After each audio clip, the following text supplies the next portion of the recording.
السلام عليكم ورحمة الله وبركاته. الحمد لله نحمده ونستعينه ونستغفره ونعوذ بالله من شرور أنفسنا ومن سيئات أعمالنا.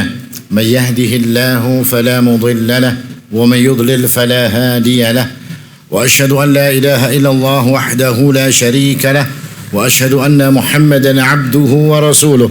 اللهم صل وسلم وبارك على نبينا محمد وعلى آله وصحبه وسلم تسليما مزيدا. وبعد إخواني وأخواتي في الدين عزكم الله. Bapak Ibu sekalian, jamaah salat maghrib Musalla Najmul Qamar yang dimuliakan oleh Allah Subhanahu wa taala. Alhamdulillah, kembali kita bersyukur kepada Allah Subhanahu wa taala atas karunia-Nya, atas nikmat-Nya, bahkan atas rahmat Allah Subhanahu wa taala. Kembali kita bisa berada di tempat yang mulia ini. Mudah-mudahan Allah Subhanahu wa taala menetapkan ini sebagai jalan untuk kebaikan bagi kita. Dan kita berharap pula semoga Allah Subhanahu wa taala menjadikan kita bisa senantiasa istiqamah di atas agama Allah Subhanahu wa taala. Amin ya rabbal alamin. Ikhwani wa akhwati fid din azzakumullah. Dalam sebuah hadis Nabi sallallahu alaihi wasallam pernah bersabda, mengabarkan kepada para sahabat beliau. Beliau mengatakan, "Ala unabbi'ukum bi khairi a'malikum wa azkaha 'inda malikikum wa arfa'iha fi darajatikum wa khairil lakum min i'ta'iz zahabi wal wariq wa khairil lakum min an talqaw aduwakum fatadribu." Rasul sallallahu alaihi wasallam mengatakan, maukah kalian aku beritahukan dengan satu amalan yang paling baik? Artinya amalan yang paling baik untuk kalian dan amalan yang paling bersih, amalan yang paling bagus untuk kalian. Inda malikikum, di sisi Allah Subhanahu wa taala. Dan amalan ini kata Nabi SAW akan mampu meninggikan derajat-derajat kalian. Bahkan amal ini kata Nabi SAW, dia ini lebih baik daripada engkau bersedekah dengan emas dan perak. Lalu Nabi SAW juga mengatakan bahkan dia lebih baik daripada saat engkau bertemu musuh kalian di dalam perang fisabilillah, lalu engkau berhasil membunuh musuh-musuhmu atau bahkan engkau yang dibunuh oleh musuh-musuhmu, kata Nabi SAW. Mendengar sebuah amal yang begitu istimewa, artinya amalan yang luar biasa ini, maka sahabat Nabi SAW mengatakan, qalu bala ya Rasulullah, kami mau wahai Nabi. Kok ada amal kok luar biasa seperti itu? Paling baik amal yang paling bersih, amal yang paling meninggikan derajat, lebih baik daripada sedekah, bahkan lebih baik daripada berjihad di jalan Allah Subhanahu wa taala. Maka Nabi pun mengatakan, ketika para sahabat mengatakan kami mau wahai Nabi, maka para sahabat mengatakan zikrullah azza wa jal. Zikrullahi azza wa jal, berzikir kepada Allah Subhanahu wa taala adalah hal yang paling baik seperti di atas hadis tersebut, kata Nabi sallallahu alaihi wasallam. Artinya ini sebuah ibadah ringan. Ibadah itu ada 3 macam. Ada ibadah qalbiyah, ibadah hati, meninggalkan hasad, ikhlas, khauf, raja, itu semua ibadah hati. Ada ibadah itu ibadah badan, seperti sholat, seperti jihad, seperti yang lain-lainnya. Ada juga ibadah itu ibadah maliyah. Ibadah maliyah itu ibadah yang berkaitan dengan harta, seperti zakat, sedekah, infak, dan yang lain-lainnya. Tapi ada juga ibadah itu ibadah hati, ibadah lisan, ibadah yang diucapkan oleh lisan, dan salah satunya adalah zikrullah azza wa jal, zikir kepada Allah Subhanahu wa taala. Ingat Allah dengan lisan-lisan kita, maka itu kata Nabi SAW amalan yang istimewa, amalan yang hebat, hanya cuma zikir. Makanya kata salafus saleh, orang yang susah untuk melakukan amal-amal dengan badannya, dengan hartanya, bahkan mereka itu mungkin pelit, tidak mau mengeluarkan hartanya, atau mereka itu penakut, tidak berani untuk perang, tidak berani untuk menghadapi musuh-musuh Allah Subhanahu wa taala, maka perbanyaklah zikir. Karena zikir itu sebuah amal yang akan mencatatkan diri kita di sisi Allah Subhanahu wa taala sebagai orang-orang pilihan Allah Subhanahu wa taala. Dan salah satu zikir yang utama, salah satu zikir yang istimewa yang disebutkan di dalam syariat sebagaimana dijelaskan oleh para ulama adalah istighfar. Kalimat astaghfirullah atau kalimat Allahumma ghfirli adalah disebut sebagai istighfar dan dia dikatakan sebagai amalan yang istimewa. Zikir yang istimewa di sisi Allah Subhanahu wa taala. Kenapa dia dikatakan istimewa? Karena hanya dengan ucapan astaghfirullah seseorang itu dibersihkan oleh Allah Subhanahu wa taala semua dosanya. Dengan kalimat astaghfirullah orang akan diampuni semua dosanya. Dia mau membunuh, dia mau berzina, dia mau melakukan apapun. Bahkan ketika dia menyekutukan Allah Subhanahu wa taala sebagai dosa yang tidak pernah diampuni oleh Allah. Tetapi ketika dia bertobat dan dia mengucapkan astaghfirullah, Allah akan ampuni semua dosanya. Kalimatnya ringan, Pak.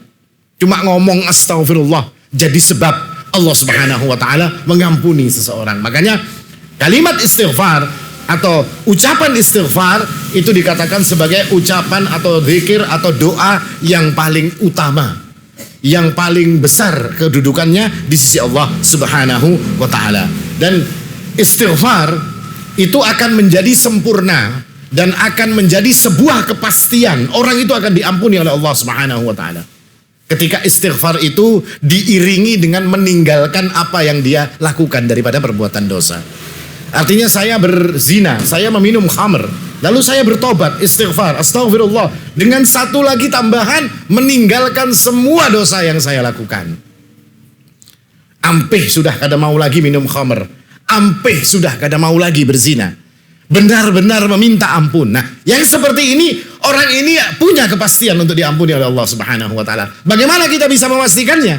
Karena Allah Subhanahu wa taala mengatakan dalam Al-Qur'an, "Walladzina idza fa'alu fahishatan aw dhalamu anfusahum dzakarullaha fastaghfaru lidzunubihim." Lalu fastaghfaru lidzunubihim wa may yaghfiru dzunuba illallah wa lam yusirru ala ma fa'alu wa hum ya'lamun. Allah ketika menyebutkan orang-orang yang bertakwa, orang-orang yang kata Allah Subhanahu wa taala mereka ini aku sediakan surga untuk mereka. Artinya mereka ini akan dimasukkan surga oleh Allah Subhanahu wa taala. Dan orang yang masuk surga itu pasti tidak punya dosa, Pak. Dosanya sudah habis. Dosanya sudah diampuni oleh Allah Subhanahu wa taala. Mau berdosa seperti apapun, kalau dia sudah bisa masuk surga, berarti dosanya diampuni oleh Allah Subhanahu wa taala. Allah mengatakan, orang yang masuk surga ini salah satu sifat dari mereka adalah walladzina idza fa'alu fahishatan. Ketika mereka melakukan fahisyah, melakukan perbuatan buruk, melakukan perbuatan keji. Fahisyah ini pokoknya dosa yang berat. Au zalamu anfusahum, atau mereka menzalimi diri mereka dengan perbuatan dosa tersebut. Dzakarullaha fastaghfaru lidzunubihim. Mereka langsung ingat kepada Allah. Artinya ahli surga itu Allah ingin tunjukkan kepada kita, Pak. Yang namanya ahli surga itu bukan gak pernah dosa. Yang namanya ahli surga itu bukan gak pernah melakukan kesalahan. Tidak. Allah mengatakan orang-orang yang masuk surga ini tadi, kalau mereka itu berdosa, mereka melakukan fahisyah, mereka melakukan kezaliman pada diri mereka sendiri, mereka ingat kepada Allah, lalu mereka minta ampun kepada Allah. Apakah cuma mengatakan minta ampun, astaghfirullah? Tidak. Walam yusirru ala ma fa'alu wa hum ya'lamun. Mereka tidak terus-menerus dalam dosa mereka. Ampih, bujur. Jangan, kalau ujar orang Jawa itu malah, Pak Budi orang Jawa ya, kalau kapok lombok jadinya. Iya, Pak. Tahu, Pak, kapok lombok. Jara karena makan padas. Pian makan pedas, wah padas benar, jara rasanya. Tapi begitu padasnya hilang, apa yang dilakukan? Diambil lagi lomboknya. Nah, itu nama kata orang Jawa. Ya betul lah Pak Budi, kapok lombok jadinya. Nah ini bukan seperti itu, tapi walam yusirru ala ma fa'alu wa hum ya'lamun. Mereka tidak terus-menerusan dalam dosa mereka dan mereka tahu bahwasanya kalau mereka terus-menerus dalam dosa tersebut, maka mereka akan mendapatkan kecelakaan dan Allah Subhanahu wa taala bisa jadi tidak mengampuni mereka. Nah, ini salah satu dalil Allah memuji mereka. yang berdosa lalu meminta ampun kepada Allah Subhanahu wa taala. Allah ingin tunjukkan kepada kita bahwasanya Allah itu punya sifat Ghafurur Rahim. Dia Maha Pengampun. Jangan takut pian minta ampun kepada Allah Subhanahu wa taala. Karena Allah telah memberikan pengumuman, bahkan Allah memuji. Ini yang dipuji orang berdosa yang minta ampun. Bukan orang yang baik yang tidak pernah dosa, tidak. Orang yang berdosa dan dia minta ampun, dipuji, diberi surga. Masya Allah. Artinya kalau yang seperti ini menjadikan diri kita ini punya pede lagi, Pak. Seorang ini banyak dosa, kita banyak salah, banyak keliru, tapi kita punya Allah yang Maha Pengampun, bahkan mengampuni kita dan memasukkan kita ke dalam surganya Allah Subhanahu wa taala. Makanya ayat tersebut kata Ibnu Mas'ud radhiyallahu anhu annahu qala hadhihi al-ayah khairul li ahli adh-dhunubi minad dunya wa ma fiha. Ayat ini kata Ibnu Mas'ud lebih baik bagi para pendosa. Bukan buat semua orang, buat para pendosa kata Ibnu Mas'ud. Lebih baik ayat ini daripada dunia dan seisinya. Karena dalam ayat ini Allah memberikan pengumuman, siapa saja dari hambanya yang berdosa, saat dia meminta ampun, maka Allah akan mengampuni mereka. Ini penjelasan daripada ayat tersebut. Dan ketika dikatakan bahwasanya istighfar yang paling sempurna, yang menjadikan pasti mendapatkan ampunan dari Allah ketika diiringi dengan taubat yang ampih sebujur-bujurnya ampih, muncul pertanyaan. Dan ini kebiasaan kita, Pak, biasanya, Pak. Bagaimana kalau meminta ampun, astagfirullah. Ketika salah dia minta ampun, tapi dalam hatinya nggak ada keinginan untuk atau dalam hatinya masih ada keterikatan dengan dosa tersebut. Kayak modelnya kadada pikiran hendak ampih bujuran itu kadada. Nggak ada pikiran mau berhenti seterusnya, nggak ada. Artinya saya salah ini. Saya menyesal melakukan dosa ini. Minum khamr misalnya. Saya menyesal minum khamr ini, benar-benar menyesal. Tapi dalam hatinya nggak ada pikiran terus, kalau begitu saya tidak akan mau lagi berkumpul dengan orang-orang yang ahli minum khamr. Saya nggak mau ini, nggak mau. Nggak ada dalam pikirannya. Tapi dia benar-benar menyesal. Dia mengucapkan astagfirullah. Kayak apa kalau ini? Seperti apa, Pak, kalau seperti ini? Jadi hatinya masih ada keterikatan, masih ada ya sangkut-sangkutnya, konek-koneknya sedikit. Maka kata para ulama, meskipun dia mengucapkan seperti itu, dengan keagungan istighfar, maka apa yang dia ucapkan dari kalimat astagfirullah, dari kalimat Allahumma ghfirli, maka itu baik. Tetap orang ini dianggap melakukan kebaikan. Dan dengan apa yang dia katakan tersebut, waqad yurjalahul ijabah, dan diharapkan Allah mengijabah, diharapkan Allah benar-benar mengampuni dosanya, bahkan menjadikan dia bisa meninggalkan semua yang dia lakukan daripada dosa tersebut.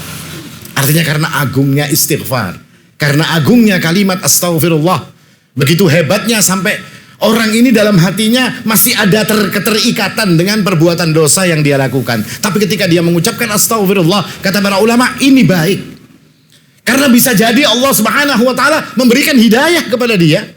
Ijabahnya Allah berikan hidayah, lalu dia benar-benar meninggalkan dosa yang dia lakukan. Maka sekali lagi, jangan pernah untuk malu beristighfar kepada Allah Subhanahu wa taala. Dan bahkan Nabi SAW itu benar-benar menganjurkan, benar-benar menyuruh kepada umatnya agar senantiasa mengucapkan kalimat astagfirullah. Bahkan beliau mencontohkan pada diri beliau, ya ayuhan nas, tubu ilallahi wastaghfiruh. Wahai manusia, bertobatlah kepada Allah dan beristighfarlah, kata Nabi SAW. Fa inni atubu ilaihi ilallahi wa astaghfiruh fi kulli yaumin mi'ata marrah. Aku bahkan, kata Nabi, bertobat dan beristighfar kepada Allah setiap hari 100 kali. Nabi mengatakan seperti ini untuk mencontohkan kepada kita bahwasanya yang namanya kalimat istighfar itu harus diperbanyak. Kalimat istighfar itu harus sering-sering kita ucapkan. Karena manusia itu tempatnya dosa, manusia tempatnya salah. Makanya tadi dikatakan meskipun istighfar itu diucapkan, hatinya ini tidak ada, masih ada keterikatan dengan perbuatan dosa tersebut, tetap itu dikatakan baik dan akan diharapkan akan mendapatkan kebaikan dengan diijabah ya apa permintaannya oleh Allah Subhanahu wa taala. Bahkan secara khusus Nabi SAW mengatakan kepada para wanita, wanita diberikan tempat khusus oleh Nabi SAW agar mereka ini banyak-banyak istighfar.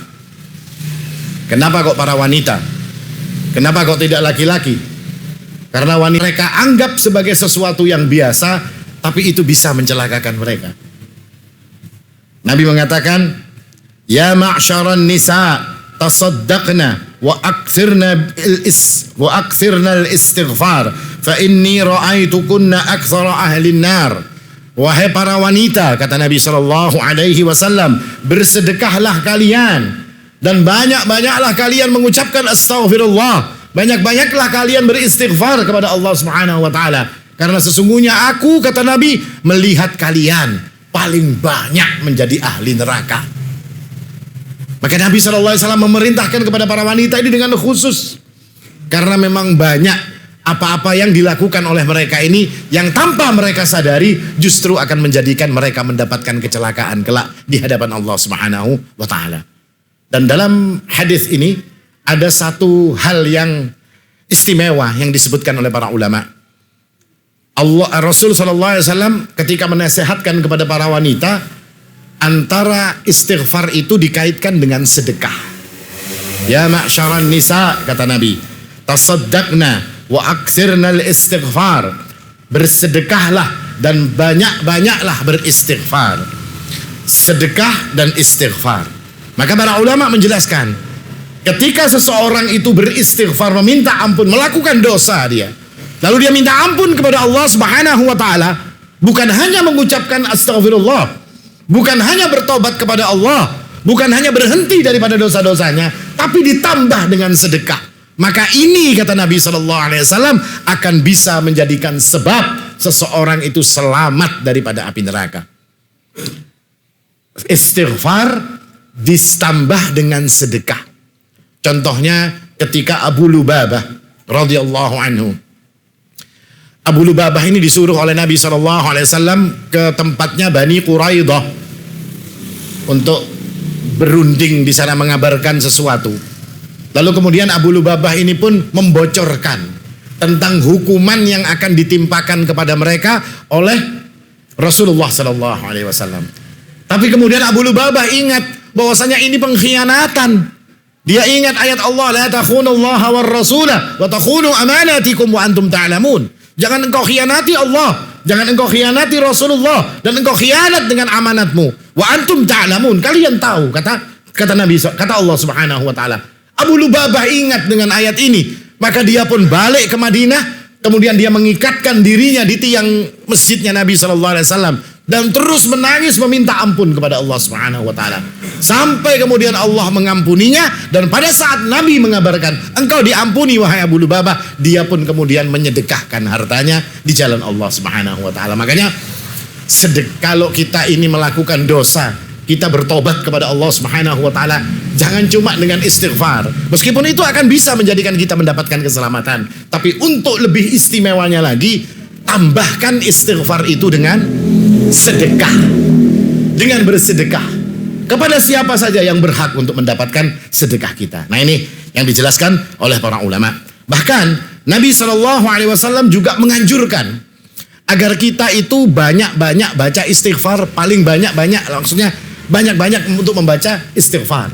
Karena setiap kalimat yang kita ucapkan dari kalimat thayyibah itu akan dicatat oleh para malaikat dan akan masuk dalam catatan buku kita.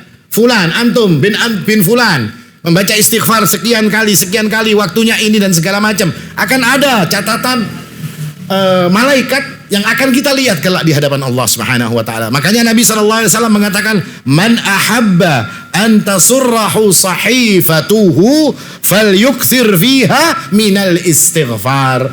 Barang siapa, kata Nabi, yang ingin saat melihat buku catatannya kelak di hadapan Allah, dia jadi senang. Kan kita nanti kan akan diberi kitab kan, Pak. Ha'umuqra'u kitabiyah, ya kan? Ini kitabmu, baca. Kan? Fa amma man utiya kitabahu bi yaminihi fasawfa yuhasabu hisaban yasira wa yanqalibu ila ahlihi masrura. Orang yang diberikan kitabnya dengan tangan kanan, lalu mereka ini kemudian kembali mereka kepada keluarganya dalam keadaan masrura, dalam keadaan senang hatinya. Makanya Nabi mengatakan, siapa yang ingin senang Ketika catatan amalnya diberikan, lalu dia buka catatan tersebut dan dia senang. Ibarat kita ini dapat rapot, Pak lah. Rapotnya 9 semunyaan atau 10 berataan rapotnya. Senang kita melihatnya. Kan orang Indonesia ini kan senang kalau rapotnya 10 gitu. Padahal kata orang-orang ahli pendidikan, ahli kerja, orang kalau rapotnya 10 semunyaan, itu perusahaan malah curiga.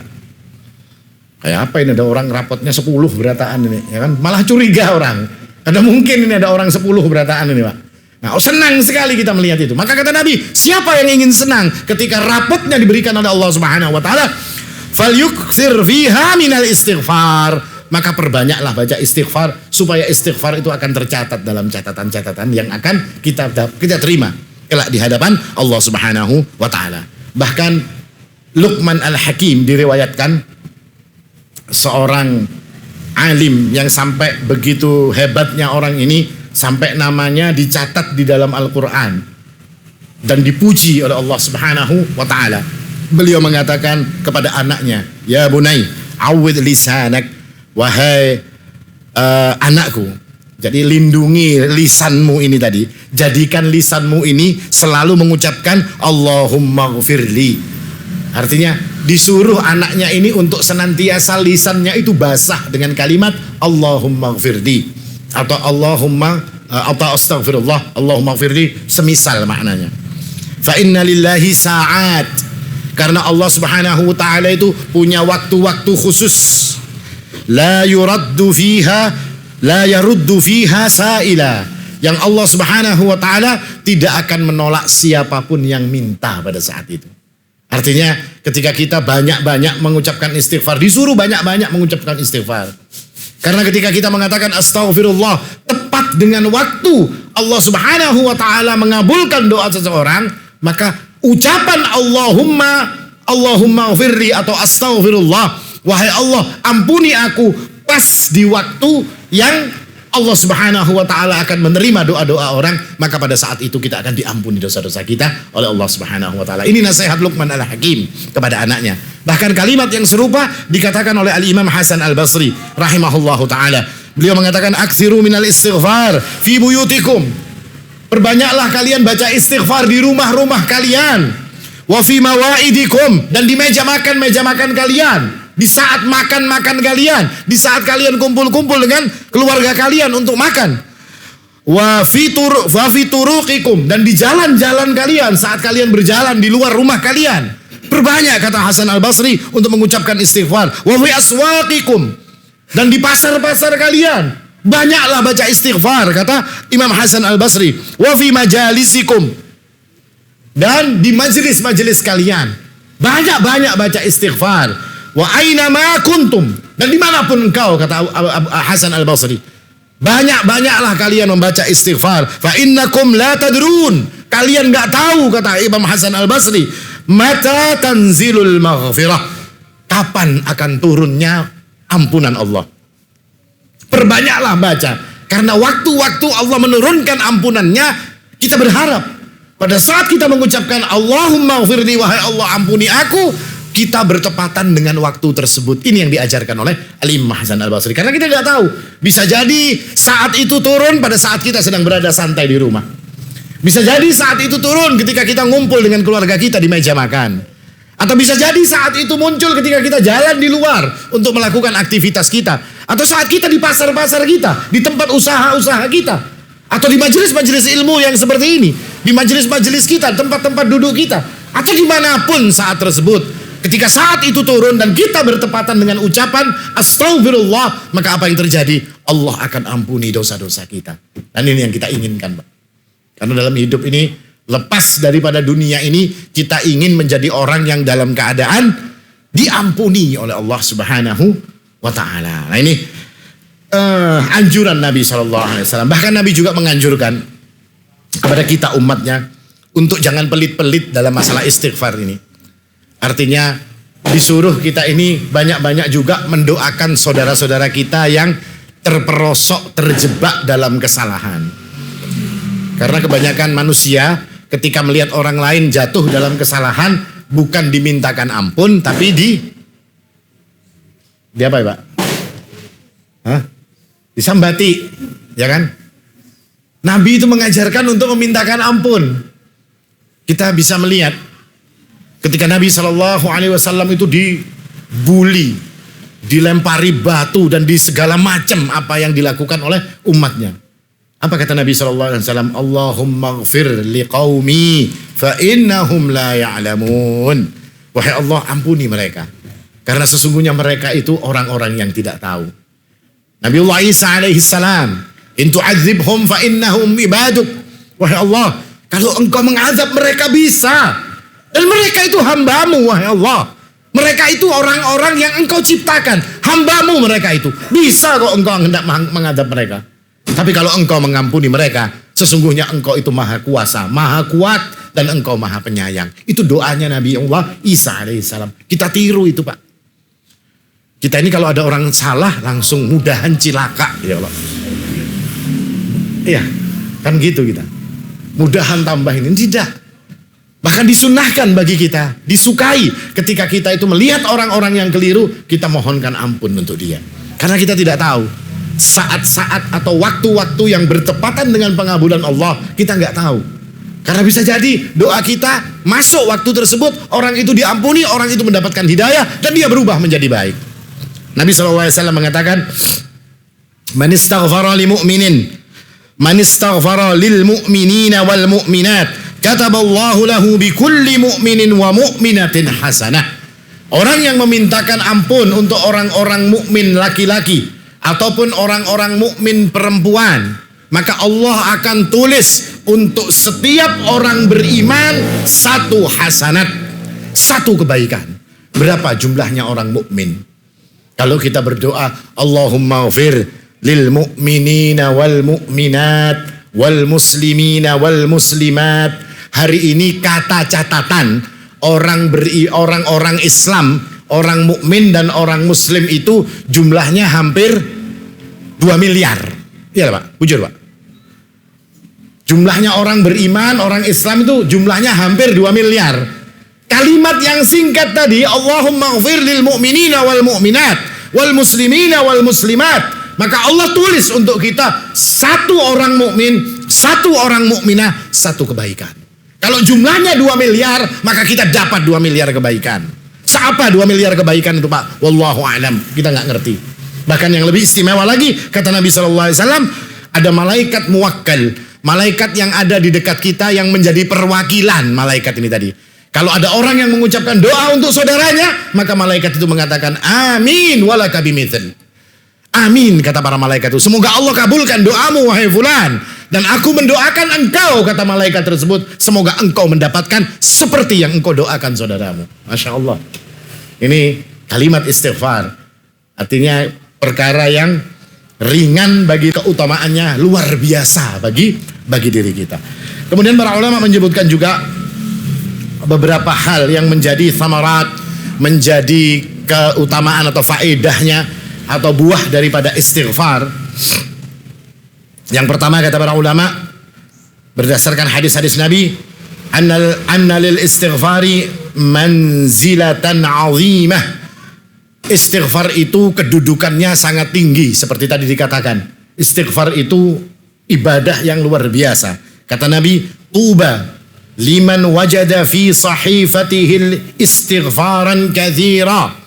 Beruntung, kata Nabi SAW, tuba, beruntung dia, orang yang ada dalam catatan amalnya kelak banyak kata-kata atau banyak tulisan tentang istighfar, permohonan ampun.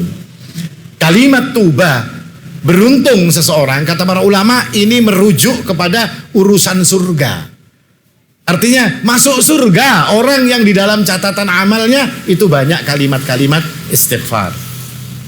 Keutamaan yang lain, saya cepatkan Pak, agak lumayan banyak. Ini sampai jam berapa Pak? Hah? Berapa? 15 menit lagi. Berarti harus ngebut Pak. Yang kedua, dikatakan oleh para ulama, annal istighfara sababun litanazzulil sesungguhnya istighfar sababun litanazzulil arzaqi wal barakat. istighfar itu sebagai sebab turunnya berkah dan rizki. Dan dia juga sebagai sebab turunnya rahmat Allah Subhanahu wa ta'ala. Ya kan? Dia sebagai sebab turunnya rizki, sebagai sebab turunnya berkah, dan sebagai sebab turunnya rahmat Allah Subhanahu wa ta'ala. Allah Subhanahu wa ta'ala berfirman, "Faqultu astaghfiru rabbakum innahu kana ghaffara." Dan Nabi Nuh, ini ayat ini bercerita tentang Nabi Nuh. Dan aku telah mengatakan, kata Nabi Nuh, beristighfarlah kalian, sesungguhnya Allah itu maha pengampun. Yursilis samaa alaikum midrara. Allah akan mengirimkan hujan deras untuk kalian. Artinya akan datang rizki dan keberkahan. Karena hujan deras atau air yang turun dari langit, air yang penuh berkah ini dikatakan sebagai sebab daripada semua kebaikan. Karena ketika Allah mengatakan turun air dari langit, lalu tumbuh tanaman-tanaman yang kita bisa memakannya, dan juga hewan-hewan kita pun akan memakannya. Artinya ini rizki, simbol daripada Allah menurunkan rizki untuk kita. Yang berikutnya Allah juga mengatakan, laula tastaghfirunallah la'allakum turhamun. Kalau kita beristighfar kepada Allah, maka kita akan mendapatkan rahmatnya Allah Subhanahu wa ta'ala. Rizki, berkah, rahmat, komplit yang kita dapatkan. Ya kan? Komplit, Pak. Rizki, berkah, rahmat. Kita hidup di dunia, dapat rizki, dapat berkah, dapat rahmat. Masya Allah sudah. Ada hendak ada apa-apa lagi, sudah cukup kayak itu aja sudah. Jangan ditambah-tambah lagi. Ini yang paling kita harapkan. Yang berikutnya kata para ulama, annal istighfara sababun fi ijabati du'a. Istighfar itu jadi sebab doa-doa orang itu akan diijabah oleh Allah. Doanya akan dikabulkan oleh Allah Subhanahu wa ta'ala. Allah mengatakan, fastaghfiruhu thumma tubu ilaihi inna rabbi qaribun mujib. Beristighfarlah kalian kepadanya, lalu bertobatlah kepada Allah Subhanahu wa ta'ala, sesungguhnya Rabbku Allah Subhanahu wa ta'ala dekat, dan dia maha mengabulkan apa yang diminta oleh hambanya. Nah ini Allah menyebutkan dalam ayat ini, tobat dan istighfar itu gandeng. Dan disebutkan belakangnya qaribun mujib, mengabulkan doa. Maka kata para ulama, doa yang didahului dengan istighfar dan pertobatan, maka kemungkinan untuk doa itu diterima oleh Allah Subhanahu wa ta'ala sangat besar. Al-Imam Ibnu Hajar rahimahullahu ta'ala, beliau mengomentari kitab Sahih Bukhari. Kitab Sahih Bukhari itu disyarah oleh Imam Ibnu Hajar, namanya Fathul Bari. Dalam Fathul Bari itu ada sebab, kata Ibnu Hajar, bab tentang doa. Ada kitabud doa, kitab doa, berbicara tentang doa-doa, semua doa-doa dijelaskan oleh Al-Bukhari, hadis-hadisnya. Sebelum Imam Al-Bukhari menyebutkan tentang doa-doa, beliau menuliskan dua bab ini dulu. Bab istighfar dan tobat. Apa kata Ibnu Hajar? Ini mengandung hikmah bahwasanya ketika seseorang itu akan berdoa, jadi Imam Bukhari sebelum ngajari doa, ngajari tobat dan istighfar dulu.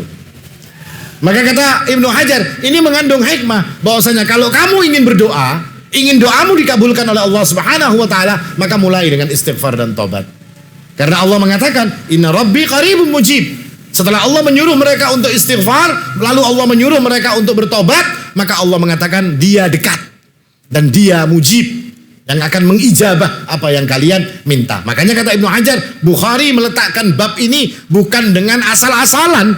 Memang beliau cerdas meletakkan yang seperti itu karena urutan kehidupannya seperti itu.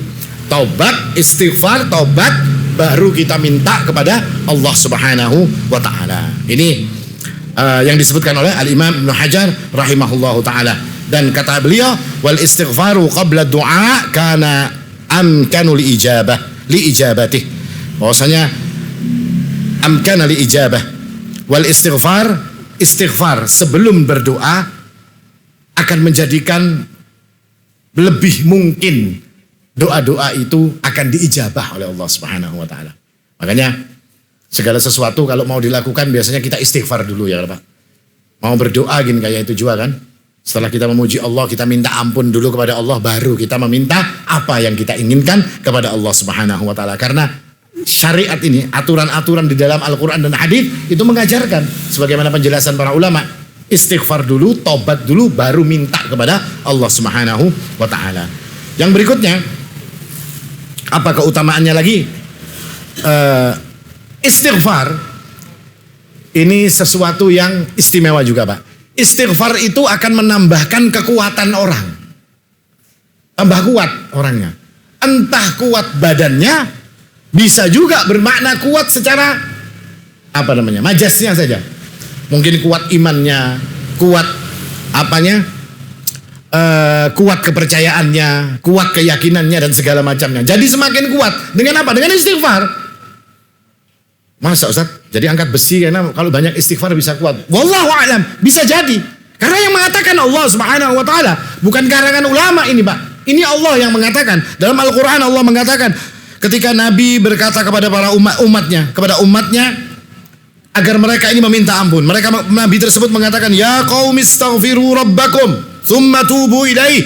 Wahai kaumku, kata Nabi tersebut, minta ampunlah kalian kepada Allah dan bertobatlah kalian kepada Allah.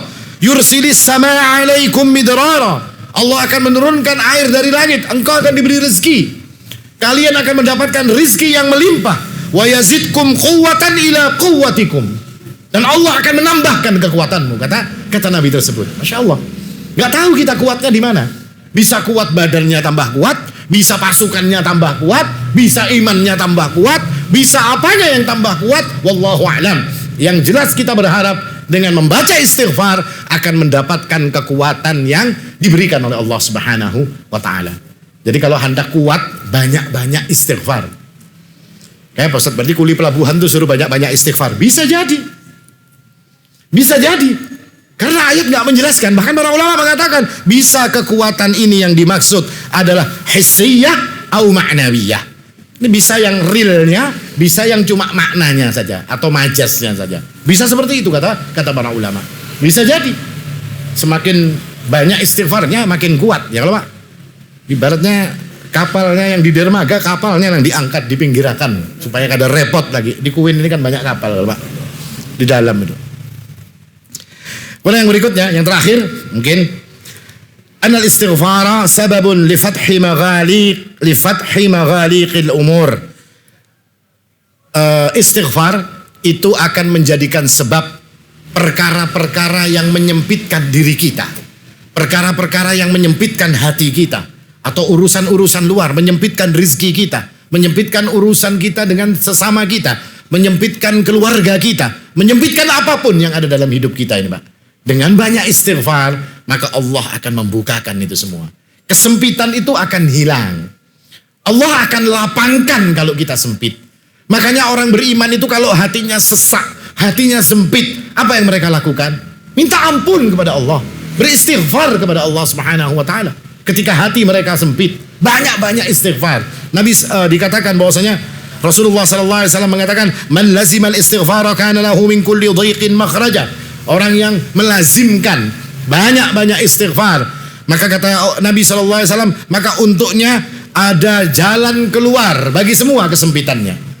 Sempit hatinya, sempit rezekinya, sempit urusannya dengan rekannya, sempit urusannya dengan keluarganya, maka Allah akan melapangkan itu semua dengan ketika mereka melazimkan istighfar. Wa min kulli hammin faraja.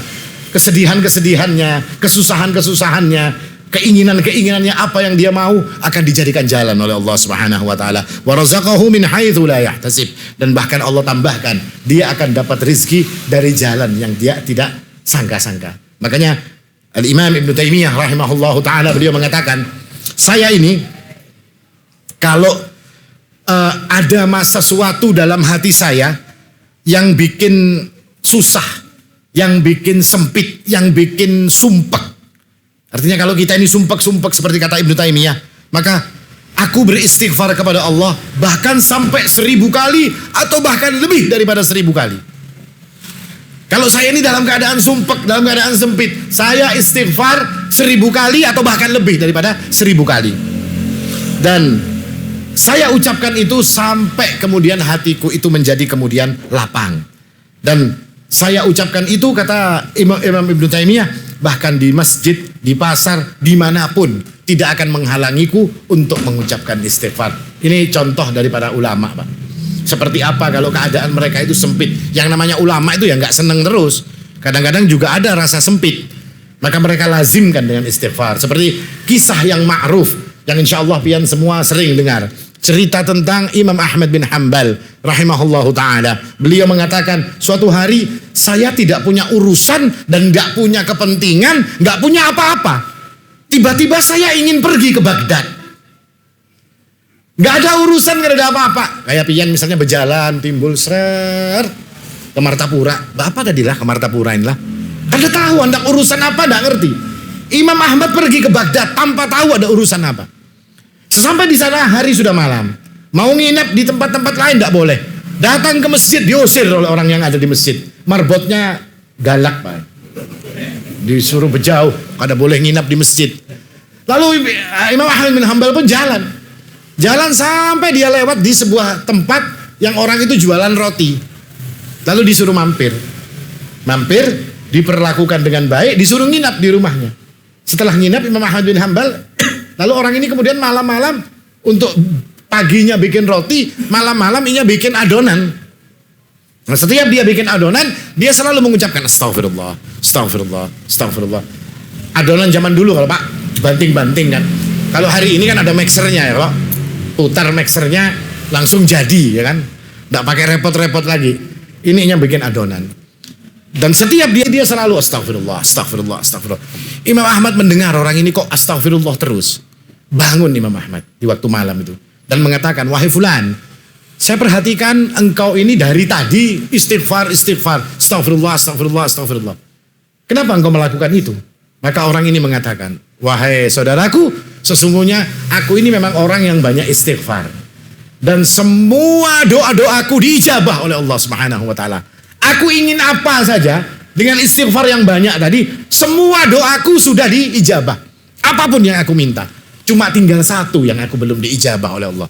Apa itu kata Imam Ahmad bin Hanbal? Aku ini berdoa supaya Allah mempertemukanku dengan Ahmad bin Hanbal. Masya Allah Pak. Apa ini? Dikirim Imam Ahmad bin Hanbalnya oleh Allah ke rumahnya. Cuma satu doaku yang belum kecapean. Aku ini kepingin ketemu dengan Imam Ahmad bin Hanbal. Maka Imam Ahmad bin Hanbal pun tertegun melihat orang ini. Dan dia mengatakan, absyir ya fulan. Bergembiralah wahai fulan. Doamu sudah diijabah oleh Allah. Aku Ahmad bin Hanbal. Yang dikirim oleh Allah untuk ketemu dengan dirimu. Makanya Imam Ahmad mengatakan apa? Kada ada tujuan. Kada ada urusan. Kada ada yang ditagih. Kada ada yang diajar. Kada ada pengajian. Kok timbul-timbul batis ini berjalan menuju Baghdad. Ternyata Allah yang kirim untuk mengabulkan doa si tukang roti ini tadi. Masya Allah. Ini istighfar. Artinya itu banyak keutamaan-keutamaan daripada istighfar. Mungkin sedikit lagi Pak. Kapan waktu istighfar atau waktu-waktu dibaca istighfar itu kapan? Dalam banyak riwayat mengatakan, meskipun hadis ini jadi pembicaraan, tapi banyak ulama yang mensahihkannya. Istighfar itu dibaca setelah wudhu. Kan kita ini setelah wudhu kan baca doa syahadat, ya kan Pak? Biasanya kan itu kalau Pak, syahadat, Allah maj'alni minat tawabin wa minal mutatahhirin. Lalu dibaca lagi doa, kata Nabi SAW, man tawadda'a thumma qala subhanakallahumma wa bihamdika asyhadu an la ilaha illa anta astaghfiruka wa atubu ilaik, kutibat lahu fi raqqin thumma tubi'a bi tabi' falam yukshaf ila yaumil qiyamah. Orang yang berwudu lalu dia berdoa seperti doanya seperti apa nih Pak? Kafaratul majlis. Subhanakallahumma wa bihamdika asyhadu an la ilaha illa anta astaghfiruka wa atubu ilaik. Seperti kafaratul majlis doanya. Maka kata Nabi sallallahu alaihi wasallam akan ditulis untuk dirinya fi raqqin, dalam lembaran, thumma tubi'a. Lalu lembaran ini disegel. Dan segel ini falam yukshaf ila yaumil qiyamah. Dan segelnya tidak pernah akan dibuka sampai nanti hari kiamat, sampai orangnya sendiri yang nanti buka segelnya dan kaget mendapatkan banyaknya istighfar. Ini istighfar dibaca setelah wudu. Waktu yang lain Abu Bakar As-Siddiq radhiyallahu anhu pernah bertanya kepada Nabi untuk diajarkan satu doa yang dia bisa membacanya di dalam solat.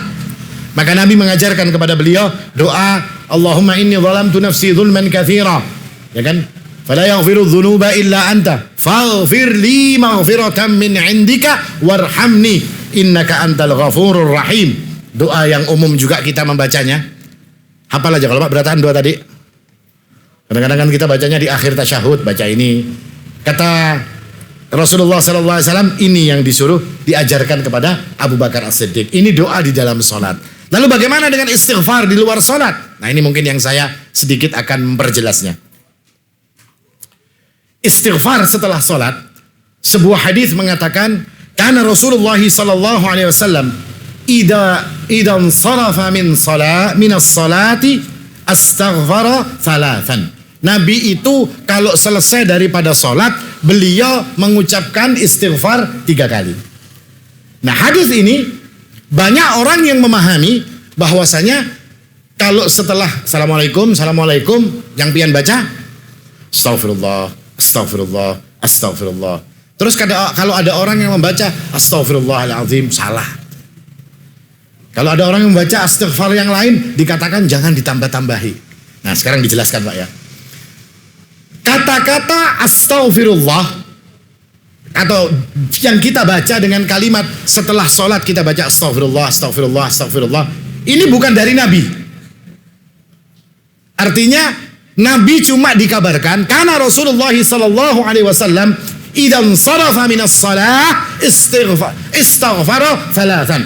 Nabi kalau selesai sholat istighfar 3 kali. Lalu perawi ditanya, orang yang meriwayatkan hadis ini ditanya, kaifa istighfar? Seperti apa istighfarnya? Lalu dia mengatakan. Tapi perawi hadis yang mengatakan istighfar itu seperti itu. Faham malah? Jadi bukan Nabi yang mengatakan seperti itu, tapi pemahaman dari seorang perawi mengatakan bahwasanya istighfarnya itu seperti ini. Di mana tempat iskal, di mana tempat anehnya perkataan ini? Nabi SAW itu mengajarkan kepada kita berapa model istighfar. Banyak. Kata Nabi SAW, ada sayyidul istighfar. Allahumma anta rabbi la ilaha illa anta khalaqtani, dan seterusnya. Ada istighfar yang Nabi SAW mengatakan, barang siapa yang mengatakan astaghfirullah alladzi la ilaha illa huwal hayyul qayyum wa atubu ilaih, ya kan? Istighfar juga ini diajarkan oleh Nabi. Maka dia akan diampuni oleh Allah Subhanahu wa taala walau farra minaz za'f. Meskipun dia lari dari medan perang, diampuni oleh Allah Subhanahu wa taala. Ada kalimat yang astaghfirullahalazim, sahih. Ada juga kalimat yang cuma astaghfirullah. Ada kalimat yang Allahumma ighfirli. Anehnya di mana, Pak? Nabi itu mengajarkan istighfar dengan berbagai model. Kok tidak boleh dibaca setelah sholat? Padahal riwayat itu cuma mengatakan apa? Nabi istighfar 3 kali. Gak ada orang yang mengatakan, gak ada Nabi mengatakan seperti itu. Gak ada Nabi mengatakan hanya cukup astagfirullah. Gak ada. Itu perkataan perawi. Perkataan orang yang mendengarkan riwayat tersebut. Dia katakan istighfarnya Nabi itu astagfirullah. Gak boleh ditambah-tambah. Makanya kan banyak orang yang istighfar astagfirullah, astagfirullah, astagfirullah. Kalau saya dari dulu gak pernah baca ini, Pak. Saya bacanya selalu astaghfirullah alladzi la ilaha illa huwal hayyul qayyum wa atubu ilaih. Itu yang saya baca setelah sholat. Saya nggak pernah mencukupkan dengan astagfirullah saja, tidak. Karena dalilnya ini lebih diampuni meskipun lari dari perang. Lari dari perang itu dosanya luar biasa, itu dosa besar itu, Pak. Tapi diampuni. Makanya paham malah kalimat astaghfirullah setelah sholat itu pemahaman perawi. Jadi orang yang meriwayatkan dari Nabi memahaminya seperti itu. Sedangkan riwayat dari Nabi nggak ada mengatakan yang seperti itu. Cuma dikatakan Nabi itu istighfar 3 kali. Nah, di lain sisi Nabi mengatakan sayyidul istighfar juga disebut istighfar.